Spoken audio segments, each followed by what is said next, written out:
आप सभी को जय मसीह। प्रभु यीशु मसीह के नाम से आप सबका मैं स्वागत करती हूँ। मैं सुनीता, प्रभु की दासी। आज मैं नहम्याह की कहानी बताने वाली हूँ और इसको शुरुआत करते हम इतिहास के पुस्तक से। हम देखते हैं कि कहाँ से नहम्याह की कहानी शुरुआत होता है। तो पढ़ते हैं इतिहास 36 वचन 11 से कि जब कसदिया के राजा राज्य करने लगा, तब वह 21 वर्ष का था। यरूशलेम में 11 वर्ष तक राज करता रहा। उसने वही किया जो परमेश्वर यहोवा की दृष्टि में बुरा था। फिर यिर्मयाह नबी भविष्यवक्ता की ओर से बातें करता था, तो भी उनके सामने दीन न हुआ।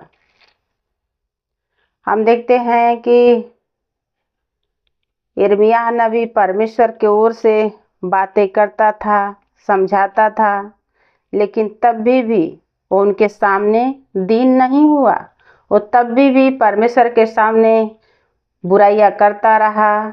फिर हम देखते हैं 36 का 16 में, परंतु वे परमेश्वर के दूतों को ठट्ठे में उड़ाते थे, उनके वचनों को तुच्छ जानते थे, उनके नबियों को हंसी करते थे।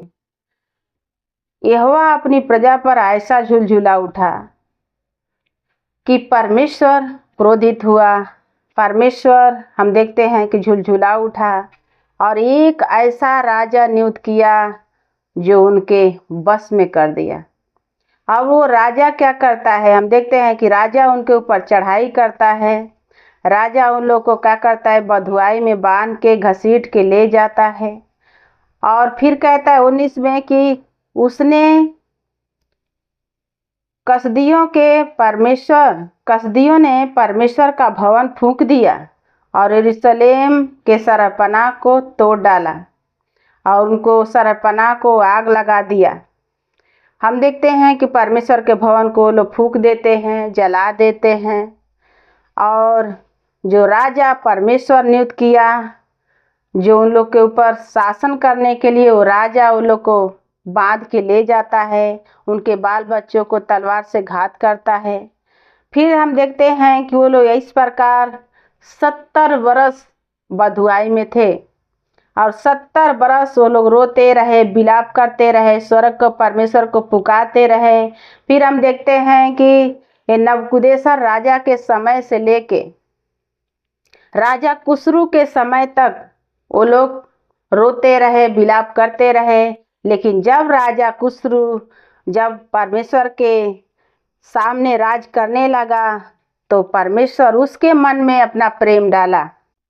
और राजा कुशरू जो है, वो फारस के राज्य कुशरू के पहले वर्ष में, जब वो पहले वर्ष में राजा बना, उसी वर्ष में वह इस प्रकार प्रचार करवाता है कि यहोवा ने उनके मन को उभारा कि जो वचन यिर्मयाह के मुंह से निकला था वह पूरा हो।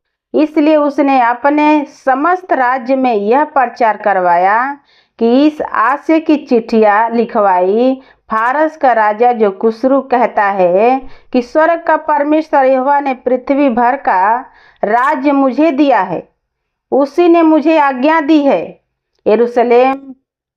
यरूशलेम जो यहूदा में है, उसमें मेरा एक भवन बनवा। इसलिए हे उसकी प्रजा, सब लोगों, तुम में से जो कोई चाहे उसका भवन बनाना। परमेश्वर उसके साथ रहता है और रहेगा। और इस प्रकार वह रवाना हो गया।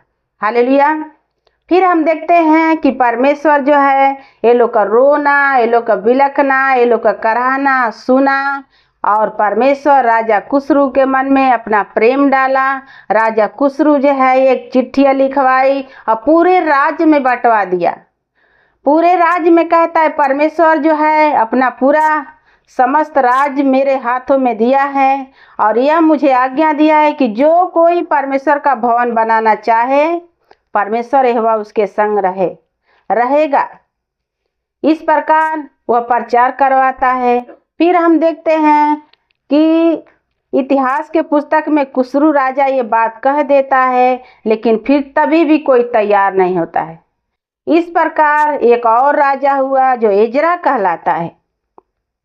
उसके मन में भी परमेश्वर यही बातें डाला, तभी भी कोई तैयार नहीं हुआ। फिर हम देखते हैं कि नहमिया के पुस्तक में हम देखते हैं कि राजा अत्यक्ष राजा के 20वें बरस के समय में एक फिर ये बात पहुंची नहमिया के पास।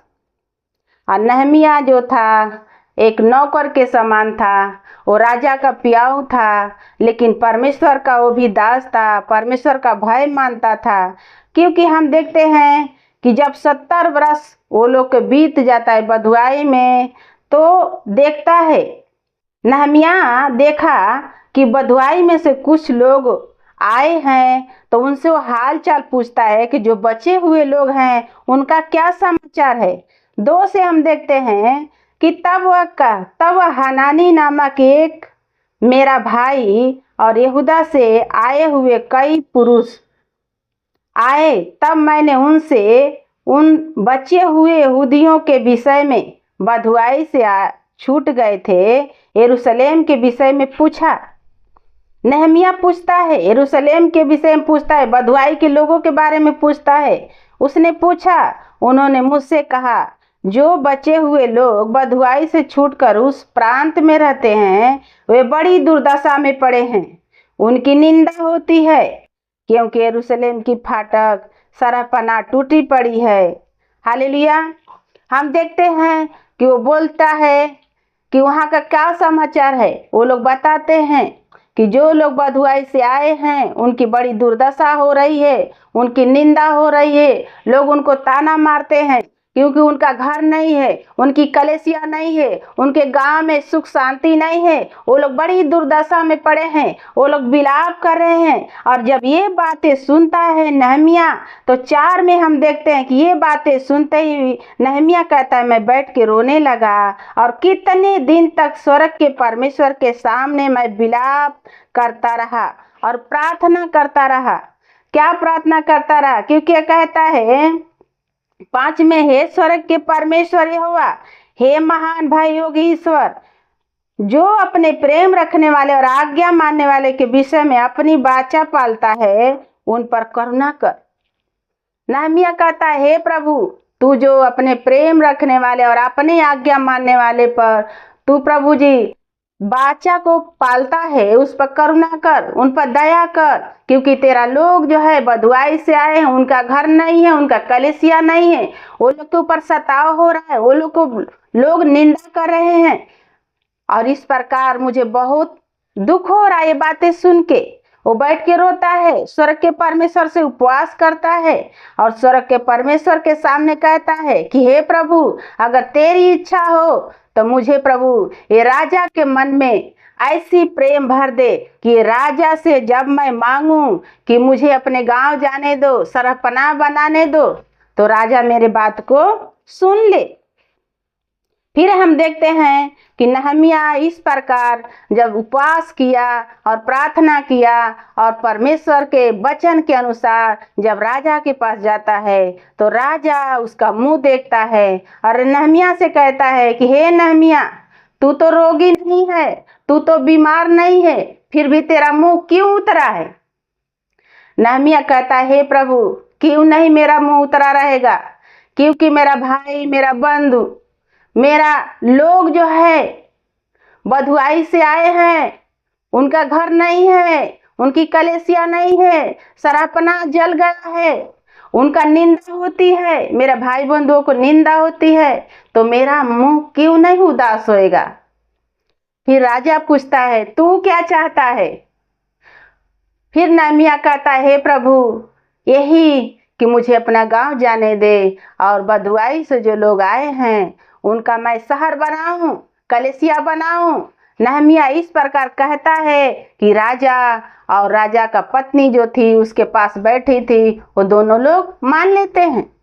और राजा कहता है, तू जा, लेकिन जल्द ही आने का कोशिश करना। फिर हम देखते हैं नहमिया अपने गांव जाता है, राजा से आदेश लेता है, वो राजा के अधीन में और परमेश्वर के अनुग्रह में दोनों के बीच में रह के काम करता है और कोई उसके सामने प्रबल नहीं होता है। क्योंकि हम देखते हैं नहमिया के सामने बहुत सारे दुश्मन चढ़ाई करते हैं, लेकिन फिर भी राजा ऐसा लोग उसके साथ देता है कि वो एकदम तैनात रहते हैं। वो कलीसिया बनाया, 52 दिन में कलीसिया बनाया, परमेश्वर का भवन बनाया, वो लोग को उनका गांव में रहने के लिए सुरक्षा रखा और परमेश्वर के कहने के अनुसार, राजा के कहने के अनुसार, जैसे राजा कहता है कि जल्द ही लौट आना, 52 दिन में रातों रात और दिन वो काम करता रहा और काम करके और फिर राजा के पास लौट आता है।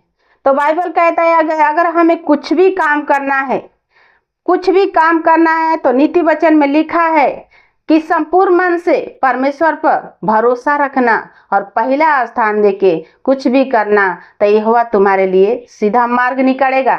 अगर हम विश्वासी अपना चिंता लेके, अपना टेंशन लेके और अपने ही मन से काम करें तो काम सफल नहीं होगा। हम विश्वासी हैं तो परमेश्वर का डर माने, भय माने, पहला स्थान दें, तो देखो परमेश्वर आपके साथ और हमारे भी साथ रहेगा। तो परमेश्वर कहता है कि संपूर्ण मन सेवा पर भरोसा रखना, हमको भरोसा रखना है, पहला स्थान देना है। परमेश्वर मनुष्य को भी बदल के और हमारे लिए प्रेम में ढाल देगा और इस प्रकार हम परमेश्वर का काम को कर पाएंगे। तो इस वचन से प्रभु आप लोग को आशीष दे।